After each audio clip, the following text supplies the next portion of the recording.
جن میں 2 لڑکے تھے اور 4 لڑکیاں تھیں. 2 لڑکے اور 4 لڑکیاں. سب سے پہلے جو بچہ پیدا ہوا تفسیر ابن کثیر کے مطابق، حافظ ابن کثیر کی تحقیق کے مطابق، سب سے پہلے جو بچہ پیدا ہوا خدیجہ کے بطن سے، اس بچے کا نام تھا قاسم، اور اسی جہت سے نبی اکرم صلی اللہ علیہ وسلم کو کہا جاتا ہے ابو القاسم. ہم محمد رسول اللہ صلی اللہ علیہ وسلم کو آخری رسول اور آخری نبی بھی تسلیم کرتے ہیں، اور یہ بھی مانتے ہیں کہ آپ سید ولد آدم ہیں، آپ امام الانبیاء ہیں. ہم یہ سب کچھ مانتے ہیں اور تسلیم کرتے ہیں، لیکن ہم نے جناب محمد رسول اللہ صلی اللہ علیہ وسلم کو وہ مقام دیا نہیں، اور اس مقام پر ہم نے بٹھایا نہیں جس مقام کے آپ حقدار ہیں، اور جس مقام پر اللہ تبارک و تعالی نے جناب محمد رسول اللہ صلی اللہ علیہ وسلم کو بٹھایا ہے.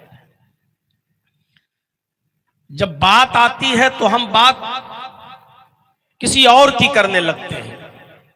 اس لیے میں نے اس ٹاپک کو اٹھایا ہے کہ ہم پہلے اللہ کے نبی کے مقام، رسول اللہ صلی اللہ علیہ وسلم کے مقام و مرتبے کو سمجھ لیں کہ اللہ نے کیا بیان کیا اور خود محمد رسول اللہ نے کیا بیان کیا. اور یہی وہ شخصیت ہے جس پر اتفاق ممکن ہے. آپ کسی کو بھی لے آئیے، کسی کو بھی لے آئیے، آپ کہہ سکتے ہیں کہ میں ان کو نہیں مانتا، اور میں جس کو لے کر آؤں تو آپ بھی کہہ سکتے ہیں کہ میں ان کو نہیں مانتا. آپ کہہ سکتے ہیں کہ آپ کا سب سے بڑا بزرگ کون؟ میں کہوں گا فلاں، آپ کہیں گے میں نہیں مانتا. اور آپ کہیں گے، میں پوچھوں کہ آپ کا سب سے بڑا بزرگ کون؟ آپ کہیں گے فلاں، میں کہتا ہوں کہ میں نہیں مانتا. آپ ہمارے بزرگوں کا انکار کر سکتے ہیں، میں آپ کے بزرگوں کا انکار کر سکتا ہوں. تو پھر ایسی ہستی کون سی ہے، ایسی شخصیت کون سی ہے کہ جس کا انکار نہ آپ کریں نہ ہم کریں، اور جس کے فیصلے کو من وعن آنکھ بند کر کے تسلیم کر لیا جائے اور مان لیا جائے، اور اس کے بعد پھر کہیں پر بھی نظر اٹھا کر نہ دیکھا جائے؟ ایسی شخصیت کون ہے؟ جب اس شخصیت کا نام آتا ہے اور کہا جاتا ہے کہ وہ ہستی ہے محمد الرسول اللہ صلی اللہ علیہ وسلم کی، تو اس پر سب آنکھ بند کر کے یہ تسلیم کر لیتے ہیں کہ ٹھیک ہے، آپ ہمارے بھی رسول ہیں، آپ محمد رسول اللہ آپ کے بھی رسول ہیں. تو جب ہمارے بھی وہ نبی ہیں، ہمارے بھی وہ بڑے ہیں، ہمارے بھی وہ بزرگ ہیں، اور آپ کے بھی وہ بڑے ہیں اور آپ کے بھی وہ بزرگ ہیں، تو پھر جب ہم اور آپ ان کو اپنا بڑا مان لیتے ہیں، تو آؤ پھر اپنے سارے اختلافات، سارے تنازعات، سارے جھگڑے، ساری جو ہم لوگ آپس میں جو اختلاف کیے ہوئے ہیں جن مسائل پر، اگر ہم ان مسائل کے حل کے لیے محمد رسول اللہ کو سب سے بڑا جج مان لیں، اور آپ کو حکم مان لیں، اور آپ کو اپنا فیصل مان لیں، تو پھر وہاں سے ہو جانے والے فیصلے کو آپ بھی مان لیں اور ہم بھی مان لیں. میرے بھائیوں، ایسی شخصیت اگر کوئی ہے تو وہ ہستی ہے صرف محمد رسول اللہ کی. اس لیے اس شخصیت پر سب کا اتفاق ہو سکتا ہے. تو آئیے ہم پہلے اس شخصیت کی عظمت کی طرف ہم آپ کو لے کر چلتے ہیں. یہ کوئی معمولی اِنَّا أَعْطَيْنَاكَ الْكَوْثَرَ، اے محمد صلی اللہ علیہ وسلم، اے میرے حبیب، ہم نے آپ کو خیر کثیر سے نوازا ہے. فَصَلِّ لِرَبِّكَ وَانْحَرْ، آپ جیسے پہلے نماز پڑھتے تھے اور قربانی کرتے تھے، آپ شکرانے کے طور پر نماز پڑھتے رہیے اور قربانی کرتے رہیے. اِنَّ شَانِئَكَ هُوَ الْأَبْتَرُ، آپ کا دشمن ہی بے نام و نشان ہو جائے گا، آپ کا دشمن ہی برباد ہو جائے گا، آپ کا دشمن ہی مٹ جائے گا. اصل میں اس صورت کے تعلق سے کچھ بولوں، اس وقت تک آپ سمجھ نہیں پائیں گے جب تک کہ اس صورت کا ایک سبب ورود ہے جو آپ کے سامنے نہ رکھ دیا جائے، ایک شان نزول ہے جب تک وہ آپ کے سامنے نہ رکھ دیا جائے، اس صورت کو ہم سمجھ نہیں پائیں گے. یہ کس پس منظر میں بات ہو رہی ہے کہ آپ کا دشمن ہی بے نام و نشان ہو جائے گا، آپ کا دشمن ہی مٹ جائے گا، آپ کا دشمن ہی ختم ہو جائے گا.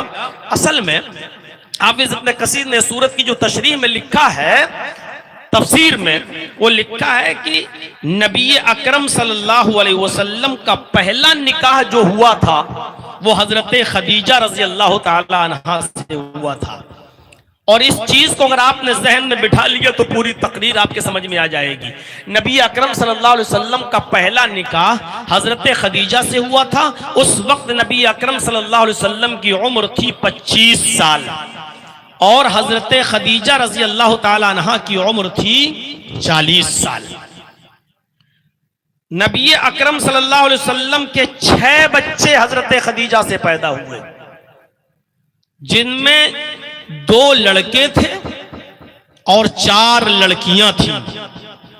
2 لڑکے اور 4 لڑکیاں۔ سب سے پہلے جو بچہ پیدا ہوا تفسیر ابن کثیر کے مطابق، حافظ ابن کثیر کی تحقیق کے مطابق، سب سے پہلے جو بچہ پیدا ہوا خدیجہ کے بطن سے، اس بچے کا نام تھا قاسم، اور اسی جہت سے نبی اکرم صلی اللہ علیہ وسلم کو کہا جاتا ہے ابو القاسم۔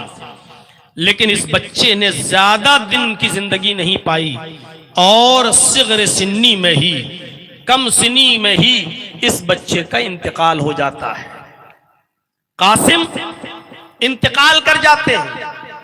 اس کے بعد اللہ تبارک و تعالی نے نبی اکرم کو خدیجہ کے بطن سے 4 بیٹیاں دیں۔ پہلی بیٹی جو سب سے بڑی بیٹی تھی، ان کا نام تھا زینب، دوسری بیٹی تھی رقیہ، اور تیسری بیٹی تھی ام کلثوم، اور چوتھی بیٹی تھی آپ کی جو سب سے چھوٹی بیٹی تھی، وہ تھی حضرت فاطمہ رضی اللہ تعالی عنہ۔ تو یہ 4 بیٹیاں اللہ تبارک و تعالیٰ نے دی، اور 4 بیٹیوں کے بعد پھر ایک بیٹا اللہ تبارک و تعالیٰ نے دیا محمد رسول اللہ صلی اللہ علیہ وسلم کو خدیجہ کے بطن سے۔ اس بچے کا نام تھا عبداللہ، جن کو طیب اور طاہر بھی کہا جاتا ہے۔ لیکن اتفاق دیکھیے کہ یہ جو آپ کا لاسٹ میں جو بیٹا پیدا ہوا عبداللہ، اس بچے کا بھی انتقال ہو جاتا ہے صغر سنی میں یعنی چھوٹے پن میں، بچپن میں اس بچے نے بھی اس دنیا کو داد مفارقت دے دی، وہ بھی چھوڑ کے چلا گیا۔ اس وقت تک آپ نبی بن چکے تھے، آپ کو نبوت مل چکی تھی، لیکن آپ کو معلوم ہوگا آپ کا ایک بیٹا اور تھا۔ مقوقس کے بادشاہ نے 2 لڑکیاں گفٹ میں تحفتاً بھیجی تھی محمد رسول اللہ صلی اللہ علیہ وسلم کے پاس۔ 2 لونڈیاں، 2 باندیاں بھیجی تھی، جن میں ایک کا نام تھا سیرین اور دوسری کا نام تھا ماریہ قبطیہ۔ جب